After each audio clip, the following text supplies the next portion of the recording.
Hi, young humans. I'm here to explain transcription and translation for our test this week. So to understand transcription and translation, you need to know that the DNA is inside the nucleus of the cell. The first thing that happens in transcription is the DNA is going to open up. It is going to unwind. After the DNA opens up, then an enzyme can come along called RNA polymerase. And RNA polymerase is going to read the DNA. As it's reading the DNA, an mRNA transcript is going to be made. That transcript is going to be complementary to the DNA. So T is going to go with A, G is going to go with C, but A is now going to go with U, because you are the difference in RNA. After the RNA transcript is made, it's going to leave the nucleus. It's going to go outside the nucleus into the cytoplasm of the cell. In the cytoplasm, the RNA is going to team up with the ribosome. The ribosome is made out of rRNA. The ribosome, just like the polymerase, is going to read this mRNA, and as it reads it, it's looking for a specific codon. This is a special codon called a start codon, AUG. When it finds AUG, it's going to start the process of translation. There's going to be a tRNA that matches up with AUG codon. How do I know the codons? I need to look them up in a codon chart. What's a codon chart? It is a chart that you never have to memorize. You'll always be given this chart. And you look up the codons in the chart to find out which amino acid goes with each codon. So if I'm looking up AUG in the wheel chart, I'm going to start with A. The first letter is in the center, A. Second letter is U. Third letter is G. And so the codon codes for methionine. It codes for the amino acid methionine. You could also look up the codon in this chart. The first position's on the left side, A. Second position's on the top, U. So AU is in this box here, and AUG is going to code for methionine.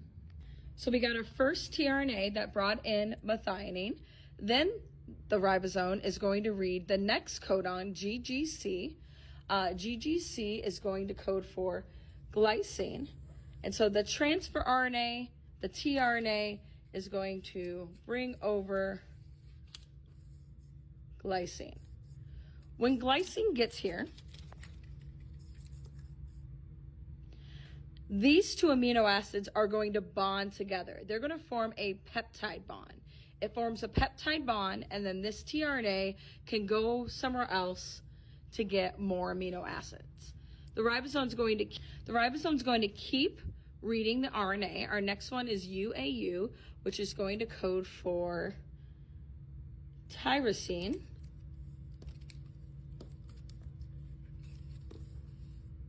And when tyrosine gets here, these two are going to fall off and are going to form another peptide bond. And now we have a chain of 3 amino acids.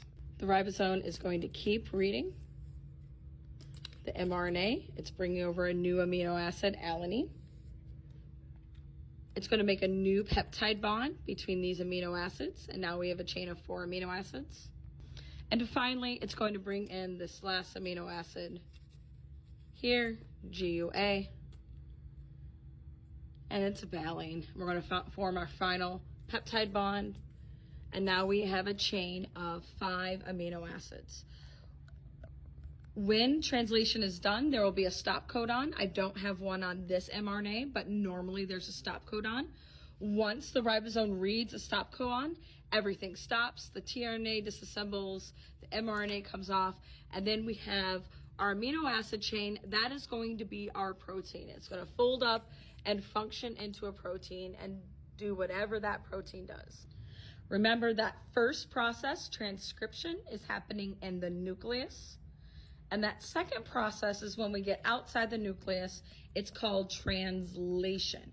Transcription is staying in the same language. We're going from DNA to RNA.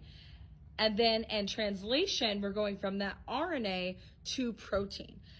So we're going in a different language. And we need to look up those codons on the codon chart to find out which amino acid goes with each codon.